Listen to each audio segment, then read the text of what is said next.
Hey, what's up everybody? Thank you so much for watching, and make sure you like this video and make sure you also subscribe. So today we're going to be talking about letting go of past traumas.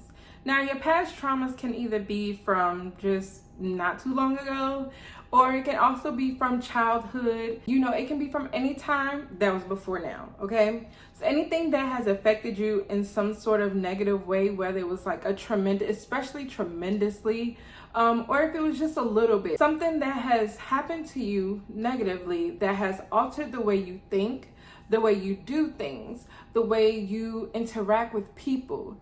That is what we're going to be talking about today. Those things right there. So me personally, I've been through a lot of stuff from the time I was freaking born, literally. Like my father died when I was 6 months old.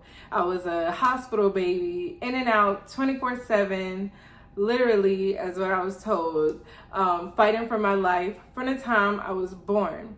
Then from being sexually assaulted, for repeatedly up until I got to a certain age. Like, it was so many different things, right? Now, honestly, when you think about it, or when I think about it, I look back, I would have never thought this stuff affected me so heavy. The only thing that I really feel like affected me so heavy back then is knowing that I didn't have my dad around. That was the main thing that I thought about. I felt like I didn't have that protection that I wanted. Stuff like it was the main thing was protection and just like that father figure, right?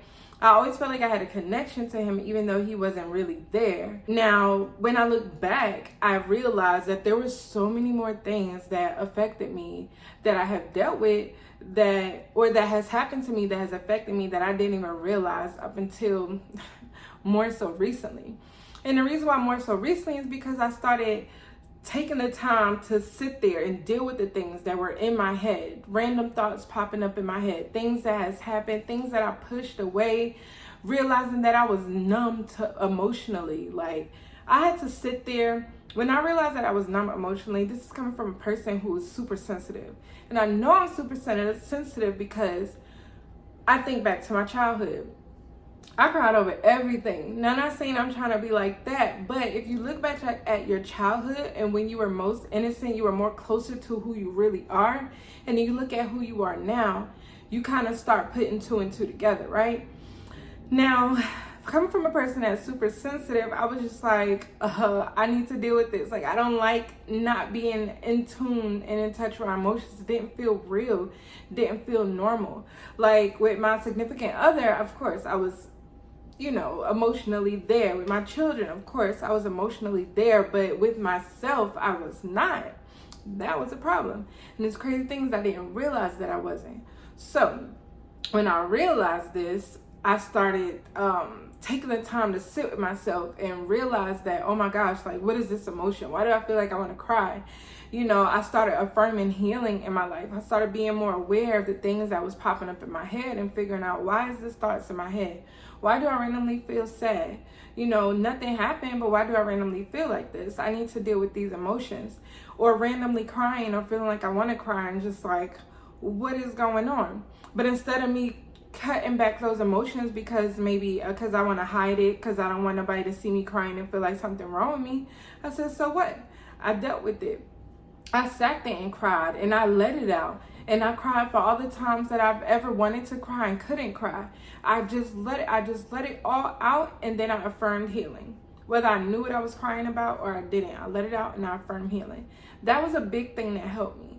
And I realized that I started being able to feel like right now when I'm talking to you guys, it's just this feeling in my heart, and it's like a strong feeling I'm feeling in my heart, and that's what shows me and let me know that my emotions are so genuine and are so real. And I always hope that, especially when creating content, that feeling that I'm feeling inside of my heart, that everyone else is feeling that feeling as well, and feeling the genuineness that's in what I'm feeling and what I'm saying, right?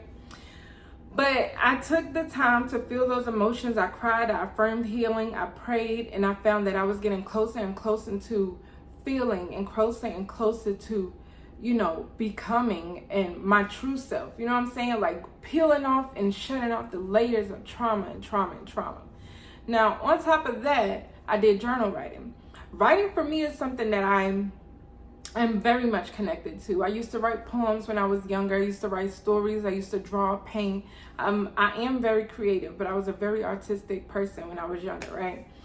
So I sit, even now to this day, I'll sit and I'll write in my journal.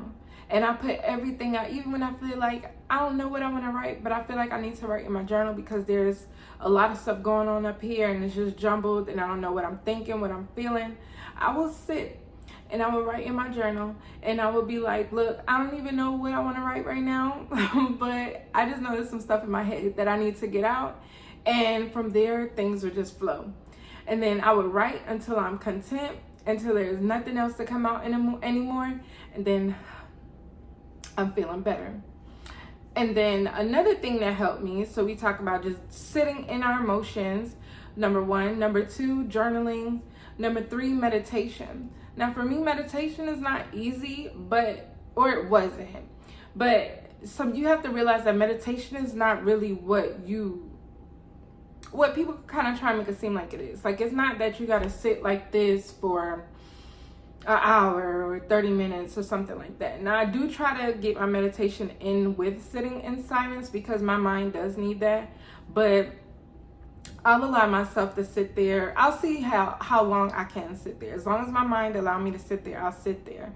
And then I'll be like, okay, and then I'll get up. But meditation can also be cleaning. Like, some people, you get in a trance mode when you clean, or creating art as well, or working out, or dancing, just getting in your head, just letting everything go and just being present and in the moment, right? There's so many different things you can do that help you deal with the trauma, right?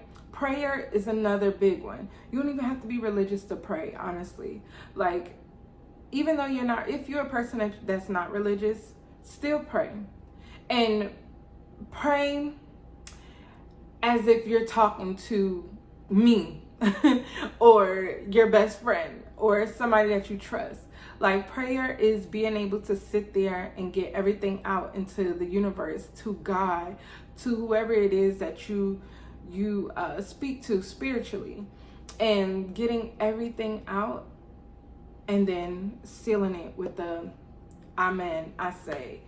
Sending it out into the universe so that the Heavenly Fathers that hear it, the higher powers that hear it, that you believe in, they can hear it. And the universe is always working things out for us, for our highest good. Now, that's not saying there's going to be everything. It might not be exactly what we want, but it's going to be for our highest good, right?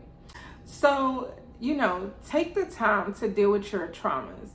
That is a major thing that will help you get closer to becoming your higher self, get you closer to becoming your most authentic, your most confident self, is dealing with those emotional traumas. There's things that you may feel like, oh, it's not that bad. When you've been through traumatic experiences, you become programmed sometimes to feel like, oh, well, it wasn't that bad. Oh, well, other people went through worse, so why am I crying about this little thing that I went through? When it doesn't matter what other people went through. What we're talking about is you, what affected you in a certain way, what has altered you from being your true authentic self to being closer to your most inner child. Connecting to your inner child, that's another thing. That's the last thing I'm gonna leave you with. Connecting with your inner child is a major, major way you can become your most confident self. You can get over your traumas. Not get over, but you can heal your traumas.